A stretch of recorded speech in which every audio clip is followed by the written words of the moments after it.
വാൽമീകി മഹർഷി രാമനെ ദൈവത്തിന്റെ അവതാരമായി എഴുതുമ്പോൾ ആ വാൽമീകി മഹർഷി പറഞ്ഞില്ല രാമൻ ജനിച്ചത് ഈ ബാബരി മസ്ജിദ് എന്ന സ്ഥലത്താണ് എന്ന് പറഞ്ഞില്ല. എന്തുകൊണ്ട് പറഞ്ഞില്ല? അയോധ്യയിലെ ദശരഥ രാജാവിന്റെ കൊട്ടാരത്തിലാണ് ഈ പറയുന്ന രാമൻ ജനിച്ചു എന്നാണ് വാൽമീകി മഹർഷി എഴുതിയത്. അതിനുശേഷം നിങ്ങൾ മനസ്സിലാക്കണം എന്റെ പ്രിയപ്പെട്ടവരെ, രാമചരിതമാനസത്തിലൂടെ രാമനെ ജനകീയമാക്കിയ കവി തുളസീദാസ് പറഞ്ഞില്ല ബാബരി മസ്ജിദ് എന്ന സ്ഥലത്താണ് ഇന്നിപ്പോ രാമൻ ജനിച്ചതെന്ന് പറഞ്ഞില്ല. അതിനുശേഷം ബാബരി മസ്ജിദ് 1528 തോന്നുന്നു, എന്റെ ഓർമ്മ ശരിയാണെങ്കിൽ. ബാബരി മസ്ജിദ് നിർമ്മിക്കപ്പെടുമ്പോൾ അന്നുള്ള ആളും പറഞ്ഞില്ല ഇത് രാമന്റെ ജന്മസ്ഥലമാണ് എന്ന് പറഞ്ഞില്ല. എന്തിനേറെ എന്റെ പ്രിയപ്പെട്ട സഹോദരങ്ങളെ, ഇവിടെ ഒരുപാട് മഹത്തുക്കളായി നാം കാണുന്ന ഏതെങ്കിലും ഹിന്ദു സന്യാസിമാരോ പൂജാരിമാരോ പറഞ്ഞില്ല ബാബരി മസ്ജിദ് നിൽക്കുന്നത് രാമജന്മഭൂമിയിലാണ് എന്ന്. പിന്നെ ഇതാരാ പറഞ്ഞത്? ഇന്ന് തിരിച്ചറിയാതെ പോയൊരു കാര്യമുണ്ട്. എന്താണെന്നറിയോ? ഈ വിത്ത് ഇവിടെ പാകിയത് ബ്രിട്ടീഷുകാരാണ്. ഇവിടെ വിത്ത് പാകിയിട്ട് മുസ്ലിമിനും ഹിന്ദുവും ഐക്യപ്പെട്ട് കഴിയുന്നത് കണ്ടപ്പോ സഹിക്കാൻ കഴിയാത്ത വെള്ളക്കാരനാണ് ഇവിടെ ആ വിത്ത് പാകിയിട്ട് പോയത്. അതിന് എല്ലാ പിൻബലവും നൽകി അത് അണ്ണാക്ക് തൊടാതെ വിഴുങ്ങിയത് ആലപ്പുഴ ജില്ലക്കാരനായ കെ നായർ എന്ന് പറയുന്നയാള്. എന്താണ് കെ നായർ? നമ്മൾ മനസ്സിലാക്കണം, ഇവിടത്തെ നമ്മളെക്കാളും വേദന ഹിന്ദുക്കൾക്കാ സഹോദരങ്ങളെ. നമ്മളെക്കാളും വേദന ഹിന്ദുക്കൾ പറയാ പാവപ്പെട്ട മുസ്ലിങ്ങൾ ഇത്രയും ഉണ്ടോ? ഏതെങ്കിലും ഒരു പള്ളിമുറ്റത്ത്, ഏതെങ്കിലും ഒരു അമ്പലമുറ്റത്ത്, ഏതെങ്കിലും ഒരു ഹർത്താലിൽ പെട്ടിക്കടയിലെ നാരങ്ങ മുട്ടാഴ്ച വെട്ടി പൊട്ടിച്ചോ ഇവിടുത്തെ മുസ്ലിമീങ്ങൾ ബാബരി മസ്ജിദിന്റെ വിധിക്ക്? നിങ്ങൾ ആലോചിച്ച് നോക്ക്, എന്തൊരു വിധിയാണ് പറഞ്ഞത്. എല്ലാം നിങ്ങൾക്കാണ്, അത് ചെയ്തവർ തെറ്റാണ്. ബാബരി മസ്ജിദ് പൊളിച്ചവർക്കെതിരെ ക്രിമിനൽ കേസ്, ബാബരി മസ്ജിദ് പൊളിച്ചത് മോശമായി പോയി എന്നൊക്കെ പറഞ്ഞ് അത് തെറ്റാണ്, നിങ്ങൾക്ക് കിട്ടേണ്ടതാണ് എന്നൊക്കെ പറഞ്ഞ് ഭൂഗർഭ ശാസ്ത്രജ്ഞന്മാര്, ജിയോളജി വകുപ്പ് എല്ലാവരും ഏതെങ്കിലും കഴിവില്ലാത്തത് കൊണ്ടാണോ? നന്നായിട്ട് 1-ാം തരം ബീഫും മട്ടനും കഴിക്കുന്ന മുസ്ലിമിനും മരിച്ചാലും പിഴച്ചാലും സ്വർഗമുണ്ടെന്ന് പ്രതീക്ഷിക്കുന്നവന് ഇവിടെ കലാപം ഉണ്ടാക്കാറുണ്ട്. AP സമസ്തയുണ്ട്, EK സമസ്തയുണ്ട്, ദക്ഷിണയുണ്ട്, സംസ്ഥാനമുണ്ട്. എന്നാ പിന്നെ അതല്ലാത്ത മുജാഹിദ് പ്രസ്ഥാനങ്ങൾ, ജമാഅത്തെ ഇസ്ലാമിയുണ്ട്, അതുപോലെ തന്നെ തബ്ലീഗ് പ്രസ്ഥാനമുണ്ട്. കേരളത്തിൽ ഒരുപാട് പ്രസ്ഥാനങ്ങളുണ്ട്. ഈ പ്രസ്ഥാനങ്ങളിൽ ഏതെങ്കിലും ഒരു പ്രസ്ഥാനത്തിന്റെ ഓഫീസിനകത്ത് ഇരുന്നിട്ട് ഏതെങ്കിലും ഒരു പ്രസിഡന്റോ സെക്രട്ടറിയോ തങ്ങളുടെ അനുയായികളെ കൊണ്ട് നിങ്ങൾ കലാപം ഉണ്ടാക്കണമെന്ന് പറഞ്ഞിട്ടുണ്ടോ? ഇല്ല. ജനാധിപത്യ രീതിയിൽ മതേതര രാജ്യത്ത് ഞങ്ങൾക്ക് അവകാശപ്പെട്ടത് വേണമെന്ന് പറയാൻ ഇപ്പോഴും ആളുകൾ സങ്കടത്തോടുകൂടി സ്വന്തം കീശയിലെ കാശ് മുടക്കിയിട്ട് വെള്ളവും ഭക്ഷണവും കഴിക്കാതെ ഉറങ്ങാതെ ഡൽഹിയിൽ കയറി ഇറങ്ങി നടക്കുകയാണ്. ബാബരി മസ്ജിദ് ഞങ്ങൾക്ക് വേണമെന്ന് പറഞ്ഞിട്ട് ജനാധിപത്യ രീതിയിൽ. അപ്പോഴാണ് പറയുന്നത് സമരം ചെയ്തെങ്കിലും കുഴപ്പമില്ല, ഇരുന്ന് പൊട്ടിക്കറിഞ്ഞ് ദുആ ചെയ്തവരൊക്കെ അറസ്റ്റ് ചെയ്തുകൊണ്ട് പോവാൻ. ആലോചിച്ച് നോക്കിയേ, ദുആ ചെയ്യുന്നവരൊക്കെ അറസ്റ്റ് ചെയ്തുകൊണ്ട് പോവാൻ. കൊണ്ടുപോയിക്കോട്ടെ സഹോദരങ്ങളെ. ഇപ്പോ ഒരു കണക്കിന് കൊണ്ടുപോയാൽ നല്ല ഭക്ഷണം കിട്ടും. ഇപ്പൊ ഇവിടെ വ്യഭിചാരം നടത്തുന്നവനെ ട്രെയിനിൽ നിന്ന് തള്ളിയെടുത്ത് കൊല്ലുന്നവനെയൊക്കെ സത്യത്തിൽ നിങ്ങൾ ആലോചിച്ച് നോക്കിയേ. പുറത്ത് നിൽക്കുന്നവർക്കൊക്കെ നല്ല ഭക്ഷണം, നല്ല ആശുപത്രിയിൽ പോകുമ്പോൾ ഭക്ഷണം ഇല്ല, ട്രെയിനിനകത്ത് നല്ല ഭക്ഷണം ഇല്ല, യാത്രക്കാർക്ക് നല്ല ഭക്ഷണം ഇല്ല, നാട്ടുകാർക്ക് ഒരു ഭക്ഷണം ഇല്ല. ഇവിടെ 10 വ്യഭിചാരം നടത്തിയിട്ട് 11ാമത് വ്യഭിചാരം നടത്തിയിട്ട് ബലാത്സംഗം ചെയ്തിട്ട് ആ പെണ്ണിനെ കുത്തിക്കൊന്ന അവന് നല്ല മട്ടനും ചിക്കനും നല്ല ഭക്ഷണവും. ജയിലിൽ പോകുമ്പോൾ ഈർക്കിലിണക്ക് പോകും, തിരിച്ചു വരുമ്പോഴും നല്ല ആചാനബാഹുവായിട്ട് വരുന്നു. ആചാനബാഹുവായിട്ട് അകത്തു പോയി തിരിച്ച് മെലിഞ്ഞു വന്ന ഒരേ ഒരാളെ ഇന്ത്യയുടെ ചരിത്രത്തിലുള്ളൂ, അത് അബ്ദുൽ നാസർ മഅദനി ഉസ്താദാ. ബാക്കിയുള്ള കാരണം അദ്ദേഹം നിരപരാധിയാണ്. ഇവിടുത്തെ അപരാധികളൊക്കെ മെലിഞ്ഞു പോകും, തടിച്ചു കൊഴുത്തു വരുന്നു. നിരപരാധിയായ ഉസ്താദ് തടിച്ചു കൊഴുത്തു പോയി മെലിഞ്ഞുടങ്ങി തിരിച്ചു വന്നു. ഒന്ന് ചിന്തിച്ചു നോക്ക് എന്റെ സഹോദരങ്ങളെ. ഇപ്പോഴും ഞാൻ പറയാണ്, ബാബരി മസ്ജിദ് നിന്നിടം ഒരിക്കലും രാമജന്മ ഭൂമിയല്ല. ഒരു സംഹിതകളിലും അങ്ങനെയില്ല. അത് നമുക്ക് തിരിച്ചു കിട്ടിയേ മതിയാവൂ, അത് തന്നേ പറ്റൂ. ജനാധിപത്യ രീതിയിൽ നമ്മൾ സമരം ചെയ്ത് പ്രാർത്ഥിച്ച് നിങ്ങളോട് കടപ്പെട്ട് യാചിച്ച് ഞങ്ങൾ ചോദിക്കുന്നു, ആ പള്ളി നമുക്ക് വേണം. അതിന്റെ അപ്പുറത്ത് 5 ഏക്കർ കിട്ടിയാൽ, ഇപ്പൊ ഭൂമി ഇല്ലാത്തവരല്ലല്ലോ മുസ്ലിങ്ങൾ എന്ന് പറഞ്ഞാൽ, അങ്ങനെയൊക്കെ 5 ഏക്കർ നമ്മൾ എന്നാ മതിയളയാ എന്ന് പറഞ്ഞിട്ട് പോയി ചില ആളുകൾ പ്രസംഗിക്കുന്നത് പോലെ അതൊക്കെ അങ്ങ് വിട്ടുകൊടുക്കും. പോട്ടെ, നമുക്കിവിടെ വരും. ഇവിടെ 5 ഏക്കർ കിട്ടിയല്ല, 1 ഏക്കറിൽ എത്തിങ്ങാനം വെക്കാം, 1 ഏക്കറിൽ ബനാത്തും കെട്ടാം, 1 ഏക്കറിൽ വൃദ്ധസദനവും കെട്ടാം, 1 ഏക്കറിൽ നമുക്ക് സംസ്ഥാന കമ്മിറ്റി ഉണ്ടാക്കാം, 1 ഏക്കറിൽ ജില്ലാ കമ്മിറ്റി ഉണ്ടാക്കാന്നും പറഞ്ഞ് 5 ഏക്കർ വീതിച്ചെടുത്താലേ നമ്മൾ മുൻഗാമികളായ മുഗൾ ചക്രവർത്തിമാരോട് കാണിക്കുന്ന വ്യക്തമായ അപരാധമാണ്. ഏറ്റവും നല്ല ഭരണാധികാരികളായിരുന്നില്ലേ ബാബറും ഔറംഗസീബും ഒക്കെ? ഈ ബാബർ ചക്രവർത്തി അന്ന് അക്രമം കാണിച്ചു എന്നല്ലേ അതിനർത്ഥം നമ്മൾ പറയുന്നത്? നമ്മളത് സമ്മതിച്ചിട്ട് വേണ്ട, നിങ്ങൾ എടുത്തോളി എന്ന് പറഞ്ഞാൽ ബാബർ ചക്രവർത്തി അക്രമകാരിയായിരുന്നു. പിടിച്ചു പറിച്ച് ഒരു ക്ഷേത്രം നിന്നെടുത്ത് രാമൻ ജനിച്ച ഭൂമിയിൽ ബാബരി മസ്ജിദ് ഉണ്ടാക്കിയെന്നല്ലേ പിൻതലമുറ നാളെ വായിച്ചെടുക്കൂ. അതുകൊണ്ട് ചരിത്രത്തെ വ്യഭിചരിക്കരുത്. നമുക്ക് കിട്ടിയാലും കിട്ടിയില്ലെങ്കിലും അൽഹംദുലില്ലാ, കിട്ടിയാത്തതിന്റെ കലാപങ്ങൾ ഉണ്ടാവും നമുക്കറിയാം. അപ്പോഴും സംയമനം പാലിക്കുന്നു. എന്തേ ഈ രാജ്യത്ത് സമാധാനം ആഗ്രഹിക്കുന്നവരാ മുസ്ലിം സമുദായം. അതിന്റെ ഒരുപാട് വ്യക്തമായ തെളിവുകളുണ്ട്. അതാണ് വിശുദ്ധമായ ഖുർആൻ നദീർ എന്ന് പറഞ്ഞത്. നബി മുന്നറിയിപ്പുകാരൻ മാത്രമാണ് എന്ന് പറഞ്ഞ ആർക്ക് നരകം കൊടുക്കുന്ന ജോലിയില്ല. ഇപ്പൊ ഞാൻ പറയുന്ന ഒരു സംഭവമായിട്ട് നിങ്ങൾ ഇതിനൊന്ന് തട്ടിച്ചു നോക്കി നിങ്ങൾക്ക് ആ വിഷയം മനസ്സിലാവും. അള്ളാന്റെ ഹബീബ് സല്ലല്ലാഹു അലൈഹി വസല്ലം തങ്ങൾ മക്കം ഫതഹിന്റെ ദിവസം വരിക മദീനത്ത് നിന്ന് ഒന്ന് ഉത്തരവിട്ടാൽ എന്തിനും തയ്യാറായി ഒരു സമൂഹം കൂടെ ഉണ്ടാകുമ്പോൾ അവര് കടന്നു വന്നു. ആ സമയത്ത് ഞാൻ അവസാനിപ്പിക്കാം. ഓടി വരികയാണ്. മക്കം ഫതഹിന്റെ വിജയ ശ്രീലാളിതരായി അള്ളാഹുവിന്റെ പരിശുദ്ധ കഅബാലയം കീഴടക്കി ജയിച്ചടക്കിയിട്ട് മക്കം ഫതഹാക്കാൻ വേണ്ടി വരുമ്പോൾ സഅദ് ബിൻ ഉബാദ എന്ന് പറയുന്ന മദീനയിലെ നേതാവിന്റെ കയ്യിൽ കൊടി കൊടുത്തു. എന്നിട്ട് പറഞ്ഞു കൊടി പിടിച്ചിട്ട് മുമ്പേ നടക്കാൻ പറഞ്ഞു. റാലി നടത്തി. സന്തോഷത്തിന്റെ റാലി നടത്തി. അങ്ങനെ റാലി നടത്തി വരുമ്പോഴാണ് വഴിയിൽ വെച്ച് അബൂ സുഫിയാനെ കണ്ടു. അപ്പൊ അബൂ സുഫിയാൻ ബദർ യുദ്ധത്തിൽ വെച്ച് സഅദ് ബിൻ ഉബാദയെ നന്നായിട്ട് ഒന്ന് കിണ്ടിയ ആളാ. അപ്പൊ അതുകൊണ്ട് തന്നെ കണ്ടു കിട്ടിയപ്പോ ഇപ്പൊ നമുക്ക് അധികാരം കിട്ടിയിരിക്കുകയാണല്ലോ, എന്ത് നമുക്ക് ആവാമല്ലോ, എല്ലാം നമ്മുടെ കയ്യിലാണല്ലോ. ചിലർ പറയും പോലെ സുപ്രീം കോടതി നമുക്ക്, ഹൈക്കോടതി നമുക്ക്, ഭൂരിപക്ഷം നമുക്ക്, അതുപോലെ തന്നെ ലോക്സഭ നമുക്ക്. നബിയേ എന്റെ പേര് ഉമ്മു ഹക്കീമാണ്. അള്ളാന്റെ ഹബീബ എല്ലാവർക്കും മാപ്പ് കൊടുത്തല്ലോ. അബൂജഹലിന്റെ മകൻ ഇക്രിമയ്ക്കും മാപ്പുണ്ടോ? നബി സല്ലല്ലാഹു അലൈഹി വസല്ലം തങ്ങൾ പറഞ്ഞു ഉണ്ട്. ഇന്ന് ഇക്രിമയ്ക്കും മാപ്പാണ്. എന്നാ നബിയെ ഞാൻ അദ്ദേഹത്തിന്റെ ഭാര്യയാണ്, ഞാൻ ചെന്ന് വിളിച്ചോണ്ട് വരട്ടെ. റസൂൽ സല്ലല്ലാഹു അലൈഹി വസല്ലം ചോദിച്ചു, ഉമ്മു ഹക്കീമേ ഇപ്പൊ എവിടെയാണ് അബൂജഹലിന്റെ മോൻ ഇക്രിമ? യമനിലേക്ക് നാട് വിട്ടുപോകാൻ തിഹാമ കടപ്പുറത്ത് കപ്പൽ കാത്തു നിൽക്കുന്നു. നബിയെ അങ്ങ് ഉപദ്രവിക്കും, അങ്ങയുടെ കുട്ടികൾ ഉപദ്രവിക്കുമെന്ന് പേടിച്ചിട്ട് പോയതാ. ഞാൻ മുസ്ലിമാണ്, എന്റെ ഭർത്താവ് മുസ്ലിമല്ല, അദ്ദേഹത്തിന് മാപ്പ് കൊടുക്കണം ഹബീബെ എന്ന് പറഞ്ഞപ്പോ ഓടി ചെന്ന് വിളിക്കാൻ പറഞ്ഞു. അങ്ങനെ ഓടി ഉമ്മു ഹക്കീം തിഹാമ കടപ്പുറത്തെത്തി. അപ്പൊ അവിടെ മറ്റൊരു സംഭവം നടക്കുകയാണ്. സഹോദരങ്ങളെ, കപ്പല് പോകാനെടുത്തപ്പോ യമനിലേക്ക് കപ്പല് കാറ്റും കോളം നിറഞ്ഞ വെള്ളത്തിന്റെ മുകളിലൂടെയുള്ള യാത്രയാണ്. കപ്പല് പോകാൻ ആരംഭിച്ചപ്പോ ക്യാപ്റ്റൻ എഴുന്നേറ്റ് നിന്ന് പറഞ്ഞു, വെള്ളത്തിന്റെ മുകളിലാണ് യാത്ര, കാറ്റും കോളം കണ്ടില്ലേ, അതുകൊണ്ട് ഖൂലൂ ലാ ഇലാഹ ഇല്ലല്ലാഹ്, എല്ലാരും ലാ ഇലാഹ ഇല്ലല്ലാഹ് പറയാൻ പറഞ്ഞപ്പോ തിഹാമ കടപ്പുറത്തടിഞ്ഞ കപ്പലിൽ നിന്ന് കപ്പിത്താന്റെ നേരെ വിരൽ ചൂണ്ടിയിട്ട് ഇക്രിമ എഴുന്നേറ്റിട്ട് പറഞ്ഞു, എടാ കപ്പിത്താനെ, ഇത് പറയണമെങ്കിൽ ഞാൻ ഇങ്ങോട്ട് വരണോ? ഇത് പറയാൻ പറ്റുമെങ്കിൽ ഞാൻ മക്കയിൽ നിന്നാ പോരെ? ഈ ലാ ഇലാഹ ഇല്ലല്ലാഹ് പറയാൻ മടിച്ചിട്ടല്ലേ ഞാൻ വന്നത്, ഇത് പറഞ്ഞാൽ എനിക്ക് അവിടത്തെ പ്രശ്നം തീരൂലേ എന്ന് പറഞ്ഞപ്പോ പറഞ്ഞു, മോനെ അത് പറഞ്ഞില്ലെങ്കിൽ വണ്ടി വിടൂല. ആ സമയത്ത് കപ്പിത്താന്റെ മുമ്പിൽ നിന്ന് കപ്പലിൽ നിന്ന് എടുത്തു ചാടി ഇക്രിമ. അപ്പോഴാണ് ഉമ്മു ഹക്കീം ഓടി വന്ന് കെട്ടിപ്പിടിച്ചു. അല്ലാഹു ഹിദായത്തിന്റെ വെളിച്ചം കൊടുക്കുന്ന വഴി എങ്ങനെയാണ്? കപ്പലങ്ങ് വിട്ടിരുന്നെങ്കിൽ പോണെങ്കിൽ പോട്ടെ, വെള്ളത്തിന്റെ മുകളിലല്ലേ, ഞാൻ അതൊന്നും പറയുന്നില്ല എന്ന് പറഞ്ഞിട്ട് ഉള്ളിൽ ഒന്ന് ഒതുക്കി വെച്ചിട്ട് നിഫാക്ക് കാണിച്ച് ഉറക്കെ ലാ ഇലാഹ ഇല്ലല്ലാഹ് പറഞ്ഞതിനെ കപ്പൽ വിട്ടനെ, ഏതോ ഒരു ലോകത്ത് പോയി ചത്തുപോയേനെ. പക്ഷേ അല്ലാഹു ഹിദായത്ത് കൊടുക്കാൻ ഉദ്ദേശിച്ചു. ആ മനുഷ്യന് പുറത്തിറങ്ങി ഭാര്യയുടെ കൈ പിടിച്ചു, സ്നേഹമാശ്ലേഷിച്ചു. ആ സമയത്ത് പറഞ്ഞു, പ്രിയപ്പെട്ടവനെ, ഹബീബ് വിളിക്കുകയാണ് സല്ലല്ലാഹു അലൈഹി വസല്ലം, നിങ്ങൾക്ക് മാപ്പ് തരുന്നു, പറ്റിക്കരുത്, ഒറ്റുകൊടുക്കരുത്.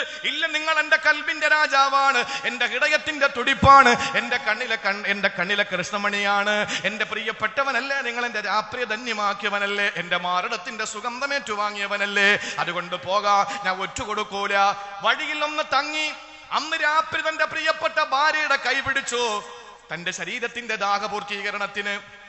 ആ സമയത്ത് ഉമ്മു ഹക്കീമ പറഞ്ഞു, നോനോ, പറ്റൂല, ഞാൻ മുസ്ലിമാണ്, നിങ്ങൾ മുശ്രിക്കാണ്, എന്റെ ശരീരത്തെ തൊടാൻ നിങ്ങൾക്ക് പറ്റൂലെന്ന് പറഞ്ഞപ്പോ ആ സമയത്ത് പറയുന്നു, എന്തോ അത്ഭുതമല്ലേ ഇത്, കാരണം ഒരു ഭർത്താവായ ഞാൻ എന്റെ ഭാര്യയായ നിന്റെ ശരീരത്തെ തൊടാൻ തടസ്സം നിൽക്കുന്ന ഇസ്ലാം വലിയ സംഭവം തന്നെയാണ്. ഇന്നിപ്പോ അങ്ങനാണോ? ദീനെന്ത്, അല്ല എന്ത്, നബി എന്ത്, തട്ടോ എന്ത്, നിസ്കാരത്തഴമ്പെന്ത്, ഒന്നുമില്ല, ഓടുകയാണ്. മുസ്ലിമത്തായ ഉമ്മു ഹക്കീം ശരീരത്ത് തൊടാൻ അനുവദിച്ചില്ല. അവസാനം പറഞ്ഞു, നമുക്ക് അവിടെ പോകാൻ തീരുമാനിക്കാം. തിരികെ വന്നിട്ട് അള്ളാന്റെ ഹബീബിനെ ജിബ്രീൽ എത്തിച്ചു കൊടുത്തു. ഇതാ വരുന്നു ഇക്രിമ. ഉടനെ ഹബീബ് സല്ലല്ലാഹു അലൈഹി വസല്ലം സഹാബത്തിനോട് പറഞ്ഞു, സഹാബാ, ഇക്രിമ വരികയാണ്. ഉമർ വാള് വലിച്ചൂരി. അലി റളിയല്ലാഹു അൻഹു ദുൽഫുഖാർ എടുത്തു, കയ്യിൽ പിടിച്ചിരിക്കുകയാണ്. ഗഡ്ഗമിൽ ഇങ്ങനെ ഇരുന്ന് മിനുങ്ങുകയാണ്, തിളങ്ങുകയാണ്. ആ സമയത്ത് ഹബീബ് പറഞ്ഞു, വെക്ക് ഉമറേ, വെക്കലിയേ വാള്. അദ്ദേഹം വരുന്ന മുസ്ലിമായിട്ടാണ്. സുബ്ഹാനല്ലാഹ്. എങ്ങനെ അറിഞ്ഞു ഹബീബ് സല്ലല്ലാഹു അലൈഹി വസല്ലം? അടുത്തെത്തിയിട്ട് ചോദിച്ചു, മുഹമ്മദേ സല്ലല്ലാഹു അലൈഹി വസല്ലം. ആ സമയത്ത് നബി തങ്ങൾ പ്രത്യേക സഹാബത്തിനോട് പറഞ്ഞു, ഇക്രിമ വന്നാൽ അവന്റെ വാപ്പ അബൂജഹലിനെ ആരും ചീത്ത പറയല്ലേ, ആരും ചീത്ത പറയല്ലേ. പോണത് പോട്ടെ. സ്നേഹത്തോടെ, സ്നേഹവസന്തത്തിന്റെ പ്രതീകത്തിന്റെ പ്രോജ്വല നാമമാണ് മുഹമ്മദ് മുസ്തഫ സല്ലല്ലാഹു അലൈഹി വസല്ലമ. തങ്ങൾ പറഞ്ഞു മുസ്ലിമായിട്ട് വരുന്നു.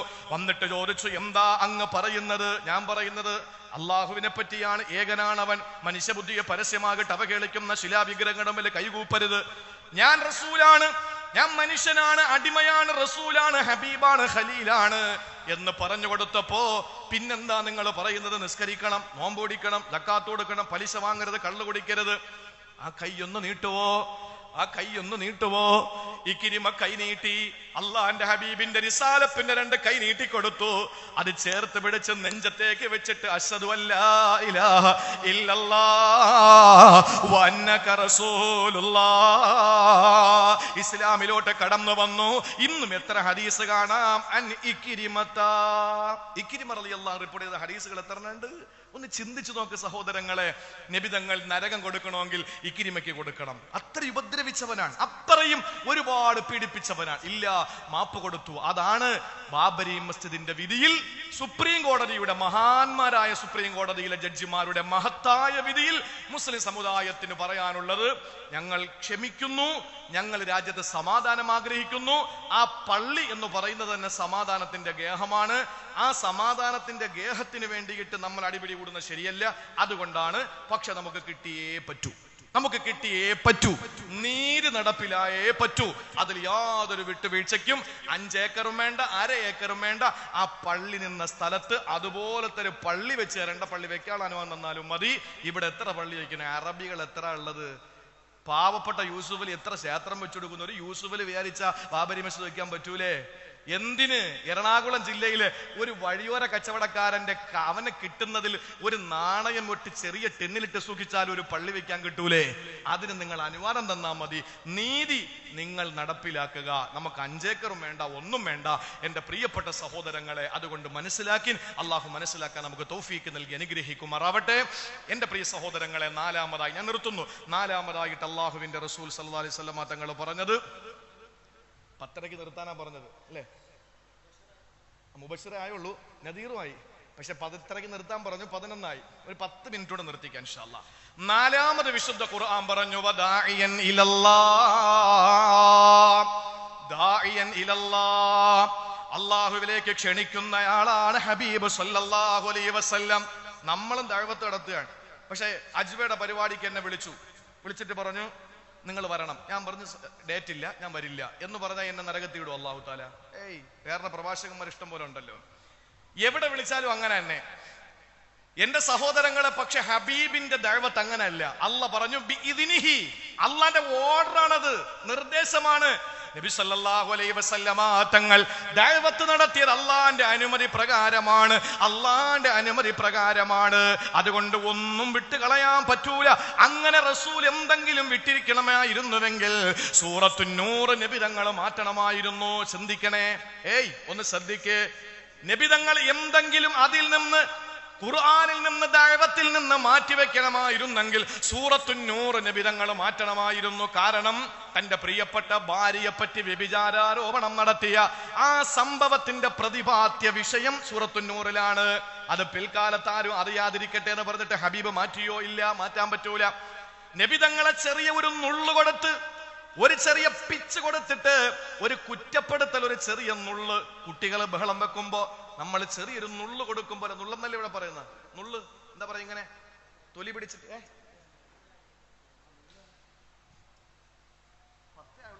10 ഉള്ളല്ലേ, ഞാൻ 11 കരുതിയത്. ഇതാ നുള്ളെന്നാ പറയുന്ന, നുള്ള് അല്ലേ? ഒരു നുള്ളു കൊടുക്കൂലേ?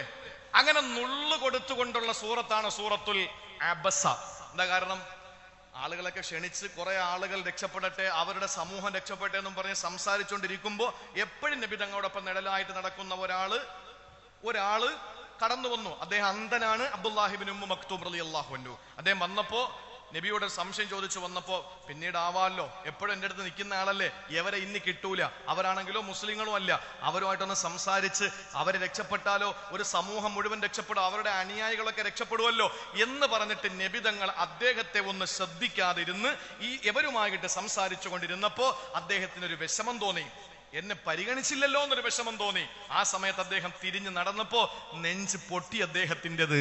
ആ സമയത്ത് അദ്ദേഹത്തിന്റെ ഹൃദയത്തിന്റെ തുടിപ്പറിഞ്ഞുകൊണ്ട് അള്ളാഹു പറഞ്ഞു, അബസ, അങ്ങ് നെറ്റി ചുളിച്ചു അല്ലേ, വതവല്ല, അങ്ങ് മുഖം തിരിച്ചുവല്ലേ, അൻജാഅഹുൽ അഅ്മ, അന്ധനായ അബ്ദുല്ലാഹി ഇബ്നു ഉമ്മ മക്തൂം വന്നപ്പോ എന്താ നബി അങ്ങനെ ചെയ്തതെന്ന് ചോദിച്ച ആ സൂറത്ത് അദ്ദേഹം റസൂലുള്ളാഹി സ്വല്ലല്ലാഹു അലൈഹി വസല്ലം നിങ്ങൾ മാറ്റണമായിരുന്നു. മാറ്റിയോ? മാറ്റിയില്ല.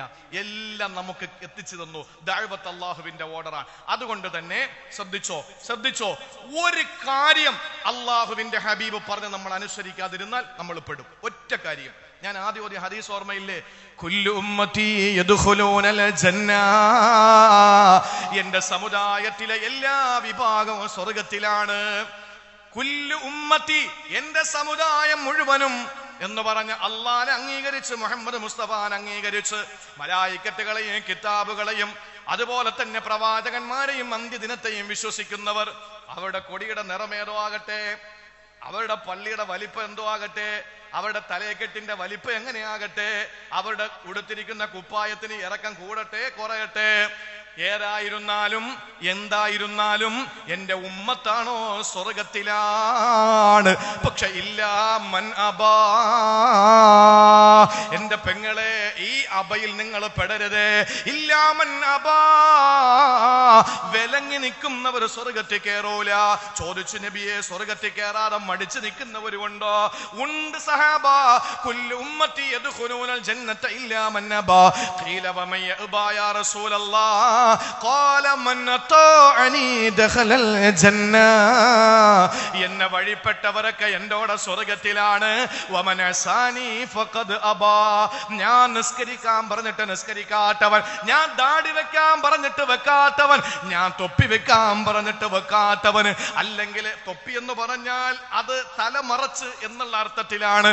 സഹോദരങ്ങളെ, ഏതായിരുന്നാലും എന്റെ ഹബീബ് പറയുന്നത് അനുസരിക്കാത്തവരാരോ അവര് നാളെ സ്വർഗത്തിൽ കയറാതെ മഹ്ശറിൽ വിലങ്ങി നിൽക്കുമെന്നാണ്.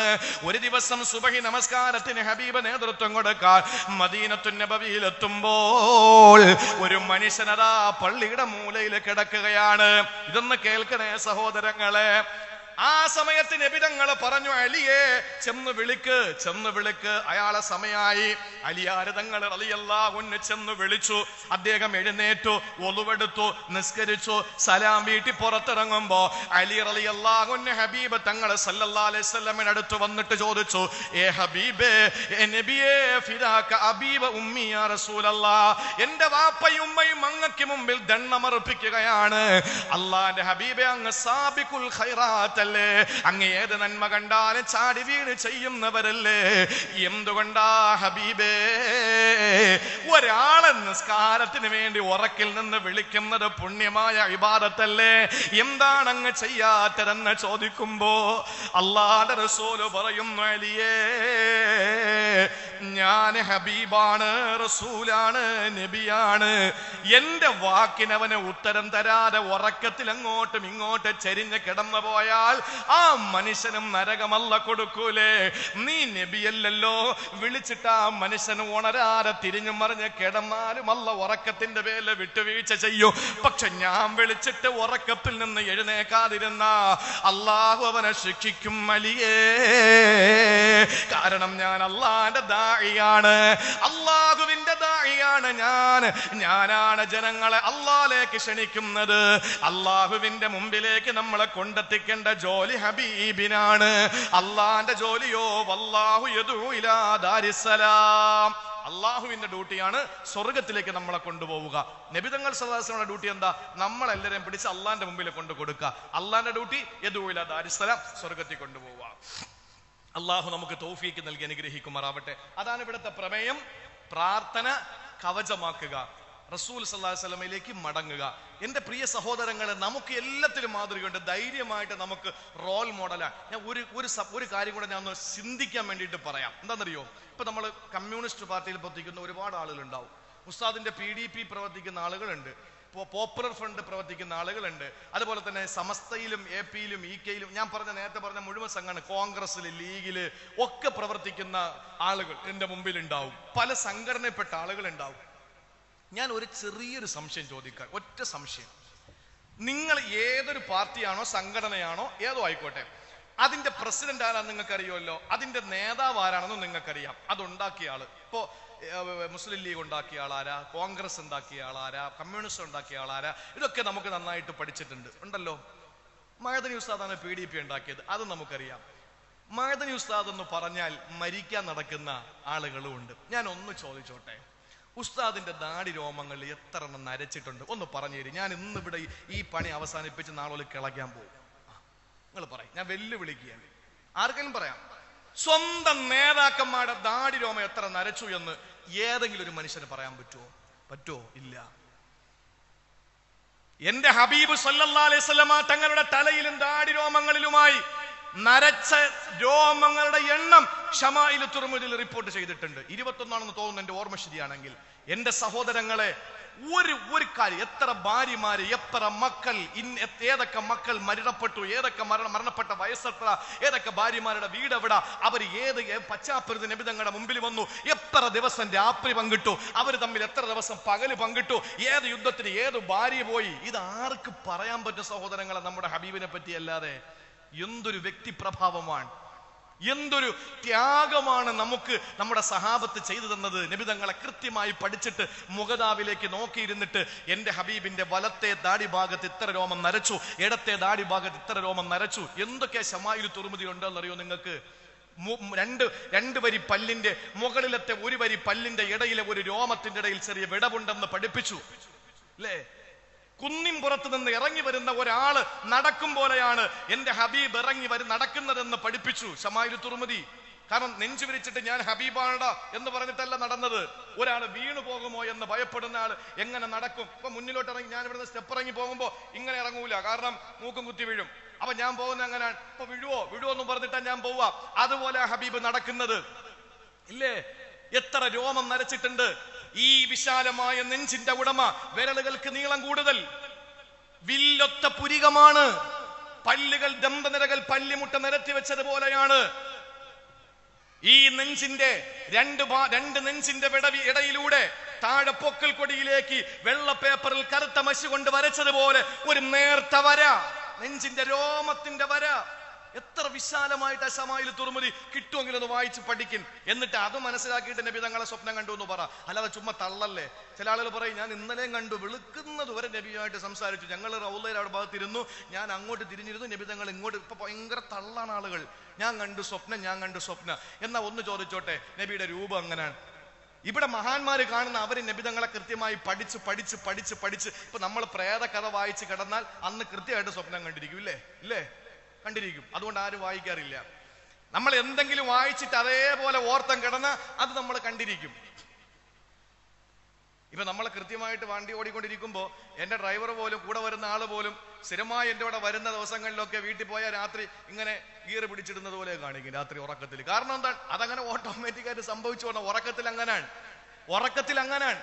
നിങ്ങളൊന്ന് ആലോചിച്ച് നോക്കിയേ, റസൂലുള്ളാഹി സ്വല്ലല്ലാഹു അലൈഹി വസല്ലം തങ്ങളെ പറ്റി നമ്മൾ വായിച്ച് പഠിച്ച് നമ്മൾ ഇങ്ങനെ കിടക്കണം. സ്വലാത്ത് ചൊല്ലി കിടക്കുമ്പോ ആ ഉറക്കത്തിൽ കൃത്യമായിട്ട് വന്നിരിക്കും. ഉറപ്പാണ് വന്നിരിക്കും. നമുക്ക് വന്നില്ലെങ്കിൽ പിന്നെ ആർക്ക് പോവാനാ? നമ്മുടെ അടുത്ത് നമ്മുടെ ഹബീബ് വന്നിട്ടില്ലെങ്കിൽ പിന്നെ ആരടുത്ത് പോകാനാ? നമ്മുടെ റസൂൽ സല്ലല്ലാഹു അലൈഹി വസല്ലം തങ്ങളല്ലേ. അതുകൊണ്ട് സഹോദരങ്ങളെ, ഒന്ന് മനസ്സിലാക്കി, അല്ലാഹു മനസ്സിലാക്കാനുള്ള തൗഫീക്ക് തരട്ടെ. എല്ലാ അർത്ഥത്തിലും നമ്മൾ കൃത്യമായി നമുക്കൊരു മാതൃകയുണ്ട്. ഒന്നിലും നമുക്ക് മാറ്റിവെക്കാൻ പറ്റൂല. എന്ത് നബി തങ്ങളുടെ മണം, എന്റെ സുബ്ഹാനല്ലാഹ്, അതുപോലെ സഹാബത്ത് റിപ്പോർട്ട് ചെയ്തില്ലേ? നബി തങ്ങൾ വരുമ്പോ ഇന്ന മണമാണ്. എന്തൊരു പ്രത്യേകതയാ നമ്മുടെ ഹബീബിന്. അവസാനം മനുഷ്യനാണോ പോലും നമ്മൾ സംശയിച്ചു പോകും. അതുകൊണ്ടാണ് അള്ള പറഞ്ഞത്, കുൽ നബി അങ്ങ് പറ, ഇന്നമാന ബശറും മിസ്ലും, നിങ്ങളെ പോലത്തെ ഒരു മനുഷ്യൻ തന്നാന്ന് പറഞ്ഞേക്ക്. ചില ആളുകൾ അത്ര മുറിച്ചെടുത്തിട്ട് പറയാ, മക്കയിലെ ബാലനാന്നേ. ഇത് പറയുന്നൊരു ബാലൻകുട്ടിയാണ്. നിങ്ങൾ ആലോചിച്ച് നോക്കിയ മക്കയിലെ ഒരു ബാലനാന്നേന്ന് അഷ്റഫുൽ ഖൽഖ് സല്ലല്ലാഹു അലൈഹി വസല്ലം. എന്നിട്ട് ആയത്ത് ഓതുകയാണ്, കുൽ ഇന്നമാന ബശറും മിസ്ലുക്കും. അതെന്താ ആയത്ത് പറയാൻ കാരണം? നഖം പോലും വെട്ടിവെച്ച് ഉമ്മഹാത്തുൽ മുഅ്മിനീൻ, വിയർപ്പ് ഉറ്റി വീഴുമ്പോ അതിനെ ചെറിയ കുപ്പിക്കകത്താക്കിയിട്ട് അപ്പറായിട്ട് ഉപയോഗിക്കുന്ന സഹാബത്ത്. വായിൽ നിന്ന് വെള്ളം കൊപ്പിളിക്കുമ്പോ ചെന്ന് നിന്നിട്ട് പിടിച്ചിട്ട് അത് കുടിക്കുന്നു സഹാബത്ത്. കൊമ്പ് വെപ്പിക്കാന്ന ചികിത്സയുണ്ട്. ആ കൊമ്പ് വെപ്പിച്ച രക്തം ആരും കാണാതെ കൊണ്ട് കളയെന്ന് പറഞ്ഞൊരു സഹാബിയുടെ കയ്യിൽ കൊടുത്തു. ആരും കാണാത്തടത്ത് ഒഴിക്കാൻ പറഞ്ഞു. കാരണം സഹാബത്ത് പോയി അത് പിറക്കുമെന്നറിയാം. അങ്ങനെ അദ്ദേഹം കൊണ്ട് കളഞ്ഞിട്ട് തിരിച്ചു വന്നു. ചോദിച്ചു, മോനെ ആരും കാണാത്തടത്ത് ഒഴിച്ചോ? ആരും കാണാത്തടത്ത് ഞാൻ ഒഴിച്ചു നബിയെ. നബി തങ്ങൾക്ക് ഇച്ചിരി ഡൗട്ട് തോന്നി. ആരും കാണാത്തടത്ത് തന്നെ ഒഴിച്ചത്? അതേ നബിയെ, ഞാൻ ആരും കാണാത്തടത്താ ഒഴിച്ചത്. നീ എന്ത് ചെയ്തു? ഞാൻ കുടിച്ചു, എന്റെ വയറിനകത്ത് ആരും കാണൂലല്ലോ. ദുഷിച്ച രക്തം ഉണ്ടല്ലോ. നബി തങ്ങളെ പറ്റി എങ്ങനെ പറഞ്ഞുകൂടാ? ബോഡി വേസ്റ്റ് എന്ന് ചില ആളുകൾ പറയും, അതിന് പറയിപ്പിക്കും ചില ആളുകൾ. നമ്മളതൊന്നും ആ ഭാഗത്തെ പറ്റി ഒന്നും നമുക്ക് പറയണ്ട. ഒരു കാര്യം നിങ്ങൾ മനസ്സിലാക്കിക്കോ, ഇത്രയും അത്ഭുതങ്ങൾ സൃഷ്ടിക്കുന്നത് കൊണ്ട് നമ്മൾ ചിന്തിച്ചോ, ഇനി അള്ളാണോ നബി? അത് വരാതിരിക്കാൻ വേണ്ടി അള്ളാഹു പറഞ്ഞു, ഇന്നമാന ബശറും മിസ്ലുക്ക്, ഞാനൊരു മനുഷ്യനാണെന്ന് പറഞ്ഞു കൊടുക്കും നബിയെ സല്ലല്ലാഹു അലൈഹി വസല്ലം. അല്ലാതെ അത് പിടിച്ചിട്ട് നബി മനുഷ്യനാണെന്ന് പ്രമേയം അവതരിപ്പിക്കാനും അതുപോലെ സിംബോസി ഇറക്കാനും അല്ലെങ്കിൽ ഉപന്യാസം നടത്താനും അല്ലെങ്കിൽ ക്യാമ്പയിൻ വെക്കാനും വേണ്ടിയിട്ടല്ല മക്കളെ അത് അള്ളാഹു തആല പറഞ്ഞത്. മറിച്ച് ഇതൊക്കെ നബി സല്ലല്ലാഹു അലൈഹി വസല്ലം തങ്ങളെ പറ്റി പഠിക്കുമ്പോൾ നമ്മൾ അവസാനം ദൈവീകത കൽപ്പിച്ചിട്ട് അള്ളാന്റെ ഹബീബിനെ സുജൂദ് ചെയ്തു പോകുമോ? നമ്മൾ അങ്ങനെയാണല്ലോ. കൂടുതൽ കൂടുതൽ ആദരവാകുമ്പോ അവസാനം നമ്മൾ ആ അബദ്ധത്തിൽ ചെന്ന് വീഴുമോ എന്ന് പേടിച്ചുകൊണ്ട് അള്ളാഹു പറഞ്ഞു, മനുഷ്യനാണെന്ന് പറഞ്ഞു കൊടുക്കില്ലെങ്കിൽ ആകെ പ്രശ്നമാവും ഹബീബേ സല്ലല്ലാഹു അലൈഹി വസല്ലം. അള്ളാഹു മനസ്സിലാക്കാനുള്ള തൗഫീക്ക് നൽകി അനുഗ്രഹിക്കുമാറാവട്ടെ. അതുകൊണ്ട് നാലാമത്തേത് ദാഇയൻ ഇലല്ലാഹ്, അള്ളാന്റെ ഹബീബ് സല്ലല്ലാഹു അലൈഹി വസല്ലം തങ്ങൾ അള്ളാന്റെ ഓർഡർ അനുസരിച്ച് നിർദ്ദേശം അനുസരിച്ച് ദഅവത്ത് നടത്തിയവരാ. അഞ്ചാമതായി അള്ളാഹ് പറഞ്ഞു, അവസാനിപ്പിക്കുകയാണ്, വസിറാജം മുനീറാ, അങ്ങ് സിറാജം മുനീറാണ്, അങ്ങ് സിറാജം മുനീറാണ്. മുനീർ എന്ന് പറഞ്ഞാൽ പ്രകാശിക്കുന്നത്, സിറാജ് എന്ന് പറഞ്ഞാൽ വിളക്ക്. ഇതേത് സിറാജാണെന്ന് നിങ്ങൾക്കറിയോ? സൂറത്തു നൂഹിൽ അല്ലാഹ് ഈ സിറാജ് ഏതെന്ന് അവിടെ പറഞ്ഞു, വജഅൽനൽ ഖമറ ഫീഹിന്ന നൂറാ വജഅല ശംസ സിറാജാ. അല്ലാഹു ഇവിടെ സിറാജ് എന്ന് പറഞ്ഞ സൂര്യനെയാണ്. സൂര്യൻ പ്രകാശിക്കുന്ന സൂര്യനാണ് ഹബീബ് മുസ്തഫ. എന്തുകൊണ്ട് അവിടെ അല്ലാഹു ശംസം മുനീറ പ്രകാശിക്കുന്ന സൂര്യൻ എന്ന് പറഞ്ഞില്ല? മറിച്ച് അല്ലാഹ് പറഞ്ഞത് പ്രകാശിക്കുന്ന വിളക്കെന്ന് പറഞ്ഞു. എന്തുകൊണ്ടാണ് അല്ലാഹു തആല അവിടെ സിറാജ് എന്ന് പറഞ്ഞിട്ട് ശംസിനെ ഉദ്ദേശിച്ചതെന്ന് നിങ്ങൾക്കറിയോ? ഇങ്ങനെയാണ് ഖുർആൻ പഠിക്കേണ്ടത്. നമ്മൾ ഖുർആൻ പഠിപ്പിക്കുന്നതും അങ്ങനെ തന്നെയാണ് പള്ളി ദർസുകളിൽ. എന്തുകൊണ്ട് അല്ലാഹു ശംസം മുനീറ എന്ന് പറയാതെ സിറാജം മുനീറ എന്ന് പറഞ്ഞു? എന്നിട്ട് അവിടെ ശംസിന്റെ അടുത്ത് സിറാജിന്റെ അടുത്ത് ശംസിനെ ഉദ്ദേശിച്ചെന്ന് നിങ്ങൾക്കറിയോ? അല്ലാഹുവിന്റെ ഹബീബ് സിറാജ് അല്ല ശംസ് തന്നെയാണ്. പക്ഷേ അവിടെ സിറാജ് എന്ന് പറയാൻ കാരണമുണ്ട്. എന്താ? ഒരു സൂര്യനിൽ നിന്ന് മറ്റൊരു സൂര്യൻ ഉണ്ടാകൂല, ഒരു സൂര്യനിൽ നിന്ന് മറ്റൊരു സൂര്യൻ വരൂല. പക്ഷെ ഒരു വിളക്കിൽ നിന്ന് കോടാനകോടി വിളക്കുകൾ ഉണ്ടാകും. അള്ളാന്റെ ഹബീബ് വിളക്കാണ്. അവിടെ നിന്ന് പ്രകാശിക്കുന്ന വിളക്ക് കൊളുത്തിയെടുത്തു സഹാബത്ത്, അതിനെ കൊളുത്തി കൊടുത്തു താബിഈങ്ങൾക്ക്, അവിടെ നിന്ന് കൊളുത്തിയെടുത്തു തബഅ താബിഈങ്ങൾക്ക്, അവിടെ നിന്ന് സലഫ് സാലിഹീങ്ങൾ വഴി മുഫസ്സിരീങ്ങൾ മുഹദ്ദിസീങ്ങൾ ഫുഖഹാക്കൾ മഹാന്മാരായ ഉലമാക്കൾ വഴി ഇമാമീങ്ങൾ വഴി ഇന്ന് അൽഹംദുലില്ലാഹ് ഉലമാഇന്റെ കയ്യിലെത്തിയിരിക്കുകയാണ്. അന്ന് പ്രവാചകന്മാർക്ക് അല്ലാഹു തആല വഹ്യ് കൊടുത്തെങ്കിൽ ഇന്നത്തെ പ്രവാചകന്മാർക്ക് അല്ലാഹ് ഇൽഹാം കൊടുത്തു. അന്നത്തെ പ്രവാചകന്മാർക്ക് ഗൈബിയായ ചില കാര്യങ്ങൾ അല്ലാഹ് അറിയിച്ചു കൊടുത്തെങ്കിൽ ഇന്ന് അല്ലാഹു കശ്ഫ് എന്ന ഇൽമ ഉലമാക്കൾക്ക് കൊടുത്തു. അന്നത്തെ പ്രവാചകന്മാർക്ക് അല്ലാഹു മുഅ്ജിസത്ത് കൊടുത്തെങ്കിൽ ഇന്നത്തെ ഉലമാഇന് അല്ലാഹ് കറാമത്ത് കൊടുത്തു. എൻ്റെ പ്രിയപ്പെട്ട ഉമ്മത്തേ, ഉലമാ ഉമ്മത്തി കഅംബിയാഇ ബനി ഇസ്രായീൽ, ബനു ഇസ്രായേലിന്റെ പ്രവാചകന്മാരെ പോലെയാണ് എൻ്റെ ഉമ്മത്തിലെ പണ്ഡിതന്മാര്. ഇന്ന് ഈ ഉലമാവ് കൊളുത്തിയെടുത്തത്, ഇന്ന് ഇവിടത്തെ ഉസ്താദുമാര് പണ്ഡിത ശ്രേഷ്ഠര് അവര് കൊളുത്തിയെടുത്തത് എവിടെ നിന്നാണ്? ആരംഭപ്പൂവായ ഹബീബേ അവിടത്തെ വിളക്കിൽ നിന്ന് കൊളുത്തിയെടുത്തതാണ്. കോടിക്കണക്കിന് കോടാനകോടിക്കണക്കിന് വിളക്കുകൾ അവിടുത്തെ വിളക്കെന്ന സംസെന്ന സിറാജെന്ന ആ മുനീറിൽ നിന്ന് വിളക്കിൽ നിന്ന് രേഖപ്പെടുത്തിയെടുത്തെങ്കിൽ സഹോദരങ്ങളെ, അള്ളാന്റെ ഹബീബ് മരിച്ചിട്ടില്ല, വഫാത്തായിട്ടില്ല. ഇന്ന് നമ്മളിൽ ജീവിച്ചിരിക്കുകയാണ്. ഇന്ന് നമ്മൾ കുടിക്കുമ്പോ, ഒരു ഗ്ലാസ് വെള്ളം കുടിക്കുമ്പോ ബിസ്മി ചൊല്ലിയാൽ നമ്മളിൽ ഹബീബ് ജീവിച്ചിരിക്കുകയാണ്.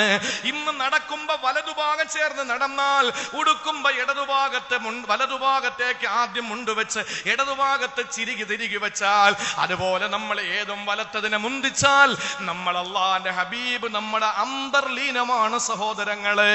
അതുമാത്രമാണോ, സ്വഭാവത്തിലും അതുപോലെ സൗന്ദര്യത്തിലും നബി സൂര്യനാണ്. ഇവിടെ നിങ്ങൾ ചിന്തിക്ക്, ചില ആളുകളെ സൗന്ദര്യം കണ്ടിട്ട് നമ്മൾ പറയൂ, അവൻ എന്തൊരു സൗന്ദര്യമാണ്, യൂസുഫ് നബിയെ പോലെ തിളങ്ങുന്നു എന്ന് പറയും. എന്തേ ഹബീബിനെ പോലെ തിളങ്ങുന്നു എന്ന് പറയാത്തത്? എന്തുകൊണ്ടെന്നറിയോ? അള്ളാന്റെ റസൂലിനെ പറ്റിയിട്ട് അങ്ങനെ പറയാത്തത് എന്തുകൊണ്ടാ? സൂര്യനല്ലേ ചന്ദ്രനേക്കാൾ സൗന്ദര്യമുള്ളത്, അതിനേക്കാൾ സൗന്ദര്യം സൂര്യനല്ലേ. പക്ഷെ ആരെങ്കിലും പറയോ സൂര്യനെ പോലെ ലംഘുന്നു എന്ന് പറയൂല, ചന്ദ്രനെ പോലെ ലംഘുന്നു എന്നാ പറയുന്നത്. കാരണം സൂര്യനെ കാണാൻ നമ്മുടെ കണ്ണുകൾ അശക്തമാണ്. ചന്ദ്രനെ കണ്ടതിറക്കാം, വെളുക്കും വരെ കണ്ടാൽ കണ്ണിന് പ്രശ്നമല്ല. കശം സീതൽഹാറോലിൽ ഐനൈനി മിൻ ബുഊദി صغيرة وتوكل للطرف من أمامي.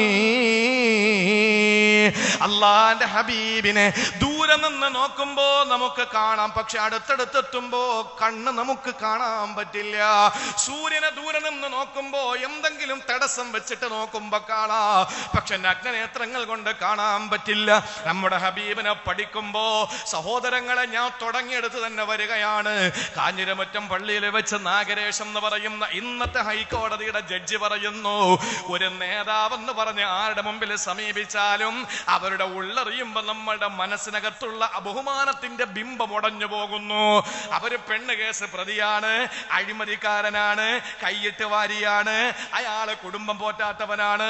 അത് ഏത് ആർട്ടിസ്റ്റുകളാണെങ്കിലും പൊളിറ്റിക്കലിലാണെങ്കിലും ഏതിലാണെങ്കിലും ഫാൻസ് അസോസിയേഷൻ ഉണ്ടല്ലോ, അവർ ആരുടെ ഫാൻസ് ആണോ, ആരുടെ ഫാനാണോ, അവരുടെ ഉള്ളിലേക്ക് ഇറങ്ങിച്ചെന്ന് അവരെ പറ്റി പഠിക്കുമ്പോ അവര് ഒന്നുമല്ല വട്ടപൂജ്യമാണെന്നറിയുന്നു. പക്ഷെ നേതാവെന്ന് പറഞ്ഞാൽ ഹൈക്കോടതി ജഡ്ജി നാഗരേശ് കാഞ്ഞിരമറ്റത്ത് പറഞ്ഞത്, സഹോദരങ്ങളെ, അടുക്കും തോറും അത്ഭുതപ്പെടുത്തണം. അങ്ങനെ അത്ഭുതപ്പെടുത്തിയ ഒരേ ഒരു വ്യക്തി പ്രഭാവത്തിന്റെ പ്രോജ്വല നാമമേ ത്വാഹ മുസ്തഫ സല്ലല്ലാഹു അലൈഹി വസല്ലമ തങ്ങൾ മാത്രമാണ്. സർവശക്തനായ അല്ലാഹു നമുക്ക് നമ്മുടെ ഹബീബിനെ പഠിക്കാനുള്ള തൗഫീഖ് അല്ലാഹു നൽകട്ടെ. അല്ലാഹു അവിടുത്തെയുടെ എല്ലാ വസീലയും ഫളീലയും ദറജത്തുർ റഫീഅയും എല്ലാം മഖാമും മഹ്മൂദും അല്ലാഹു കൊടുക്കട്ടെ. അവിടുത്തെയുടെ അക്ഷരം പ്രതി അനുധാവനം ചെയ്യുന്ന അനുയായികളിൽ അല്ലാഹു നമ്മളെ ചേർക്കട്ടെ. ജീവിതത്തിൽ നബി സല്ലല്ലാഹു അലൈഹി വസല്ലമ തങ്ങളുടെ എല്ലാ സുന്നത്തും മുറുകെ പിടിക്കുന്ന ആശിഖീങ്ങളിൽ അല്ലാഹു നമ്മളെ ചേർക്കട്ടെ. ഈ സദസ്സിന്റെ ബറക്കത്ത് കൊണ്ട്, സ്വലാത്തിന്റെ ലഹരി കൊണ്ട് അല്ലാഹു നമ്മളെ അനുഗ്രഹിക്കട്ടെ. സ്വലാത്ത് ഇന്ന് തുടങ്ങിയതല്ല, ഇപ്പൊ തുടങ്ങിയതല്ല, മനുഷ്യോൽപത്തിയോളം ഇതിന് പഴക്കമുണ്ട്. എത്രത്തോളം എന്ന് ചോദിച്ചാൽ ഞാൻ അസാന്ദർഭികമായിട്ട് പറയാണ്, നമ്മുടെ വാപ്പ ഉമ്മക്ക് കൊടുത്ത വിവാഹ മൂല്യമാണ് സ്വലാത്ത്. ആദം നബിയെ സൃഷ്ടിച്ചു, അല്ലാഹു തആല വളഞ്ഞ വാരിൽ നിന്ന് ഹവ്വ ബീവിയെ സൃഷ്ടിച്ചു. സ്വാബി, തഫ്സീർ, റാസി, ഇബ്നു കസീർ, ഖാസിൻ അടക്കമുള്ള മുഴുവൻ തഫ്സീറിന്റെ ഗ്രന്ഥങ്ങളിലും ഇത് കാണാം. എന്താണെന്നറിയോ? വാപ്പയുടെ വാരിയിൽ നിന്നൊരു വളഞ്ഞ വാരിയിൽ അള്ളാഹ് എടുത്തിട്ട് അലിമ അറിഞ്ഞില്ല, വേദനിച്ചില്ല. ആദ്യത്തെ ശസ്ത്രക്രിയ അല്ലാഹു അതിൽ നിന്ന് ഹവ്വ ബീവിയെ പടച്ചു. കണ്ണ് തുറന്നപ്പോൾ അടുത്തൊരു സാധനം കിടക്കുന്നു, എന്താണെന്നൊന്നും അറിഞ്ഞുകൂടാ, എങ്കിലും എന്തോ ഒരു വിരുവിരുപ്പ്, എന്തൊരു വല്ലാതെ കൈയൊക്കെ തരിച്ചു വരുന്നു ആദം നബിക്ക്. അടുത്ത് കിടക്കുന്ന ഹവ്വ എന്ന പെണ്ണാണല്ലോ, പക്ഷെ എന്താണെന്നോ ഉപയോഗം എങ്ങനെയാണെന്നോ ഒന്നും അറിയില്ല. പക്ഷെ എങ്കിലൊരു വൈകാരികത ആ സമയത്ത് കൈ അറിയാതെ നീട്ടി. അപ്പൊ മലായിക്കത്തുകളുടെ ഭാഗത്ത് നിന്ന് വിളി വന്നു, തൊട്ടുപോകരുത്, മഹർ കൊടുത്തിട്ട് തൊട്ടോ. മഹർ എന്താ? അത് വരാനിരിക്കുന്ന ഒരു ഹബീബിന്റെ പേരിൽ 7 സ്വലാത്ത് അഷ്റഫുൽ ഖൽഖ് മുഹമ്മദ് മുസ്തഫ.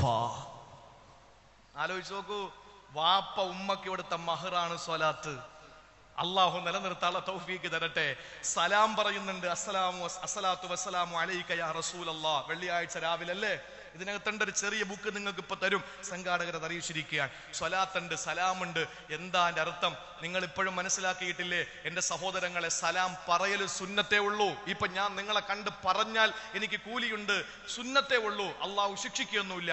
പക്ഷെ ഒരാൾ പറഞ്ഞ മടക്കൽ നിർബന്ധമാണ്, ഇല്ലെങ്കിൽ ശിക്ഷ കിട്ടും, അള്ളാഹു ശിക്ഷ തരും മടക്കിയില്ല എങ്കിൽ. പക്ഷെ പറയുന്ന എനിക്ക് 90, മടക്കുന്ന ഒരാൾക്ക് 10 കൊടുത്തുള്ളൂ. സാധാരണ ബുദ്ധി കൊണ്ട് ചിന്തിച്ചാൽ പറയുന്നവന് സുന്നത്തായവന് വലിയ കൂലിയും ഫർള് ചെയ്യുന്ന ചെറിയ കൂലിയും, ഫർള് എന്നവന് വലിയ കൂലിയല്ലേ കൊടുക്കേണ്ടത്? പറയല് സുന്നത്ത്, കൂലി 90, മടക്കല് നിർബന്ധം, കൂലി 10. എന്തേ അല്ല ഇങ്ങനെ വെച്ചത്? അള്ളാഹു കലമിനെ സൃഷ്ടിച്ചു, എന്നിട്ട് ലൗഹിൽ എഴുതാൻ പറഞ്ഞു 1-ാം കലിമ. ആ കലം എഴുതി ലാ ഇലാഹ ഇല്ലല്ലാ. അള്ളാഹു കലമിനോട് പറഞ്ഞു നിർത്തല്ലേ, 2-ാം കലിമ കൂടെ എഴുതാൻ പറഞ്ഞു. കലമു ചോദിച്ചു, അന്നും മനുഷ്യനില്ല, ആ അർശും കുർസും ലൗഹും കലമും അല്ലാതെ മറ്റൊന്നും ഇല്ല. ആ സമയത്ത് കലം റബ്ബിനോട് ചോദിച്ചു, പടച്ച റബ്ബേ ഈ മുഹമ്മദ് ആരാ? ആ സമയത്ത് അള്ള പറഞ്ഞു, മുഹമ്മദ് എന്ന് പറയുന്ന എന്റെ ഹബീബ് ഉള്ളത് കൊണ്ടാ നിന്നെ പോലും കലമേ ഞാൻ പടച്ചത്. നീ പോലും പടയ്ക്കപ്പെടാൻ കാരണം എന്റെ ഹബീബാണ്. എന്നിട്ട് മുഹമ്മദ് റസൂലുള്ളാഹി എന്ന് ആ കലം ലൗഹിൽ എഴുതി പിടിപ്പിച്ചു. എന്നിട്ട് അള്ളാഹുവിന്റെ മുമ്പിൽ വെച്ച് കലം ആദ്യമായിട്ട് സലാം പറഞ്ഞു, അസ്സലാമു അലൈക യാ റസൂലല്ലാഹ്. അന്ന് മടക്കാൻ മദീനയിലും മക്കയിലും അബ്ദുല്ലായുടെയും ആമിനയുടെയും മകനായി ഹബീബ് ഭൂജാതനായിട്ടില്ല, മനുഷ്യൻ പോലും ഇവിടെ വന്നിട്ടില്ല. ആ സമയത്ത് അള്ളാഹുവിന്റെ റസൂൽ സല്ലല്ലാഹു അലൈഹി വസല്ലമ തങ്ങൾക്ക് സലാം പറഞ്ഞ കലമിന് മറുപടിയായി ആരുമില്ലാത്ത ലോകത്ത് അല്ല മറുപടി കൊടുത്തു, വഅലൈക്കസ്സലാം, നിനക്കും രക്ഷ ഉണ്ടാകട്ടെ എന്ന് പറഞ്ഞു. അല്ല പറഞ്ഞ സലാം നിർബന്ധമായി, സൃഷ്ടി പറഞ്ഞ സലാം സുന്നത്തായി. അതുകൊണ്ടാണ് മടക്കൽ നിർബന്ധവും പറയൽ സുന്നത്തുമായത്. എന്റെ പ്രിയപ്പെട്ട സഹോദരങ്ങളെ, സ്വലാത്ത് ഇതിനകത്തുണ്ട്, സലാമുണ്ട്. എല്ലാം ഉൾക്കൊള്ളിക്കുന്ന ഒരു മഹത്തായ ലഹരിയുടെ ഒരു നാമമാണ് അജ്വ സ്വലാത്ത് എന്ന് പറയുന്നത്. അല്ലാഹു റബ്ബുൽ ഇസ്സത്ത് അത് നിലനിർത്തി കൊണ്ടുപോകാനുള്ള തൗഫീക്ക് നമുക്ക് ഓരോരുത്തർക്കും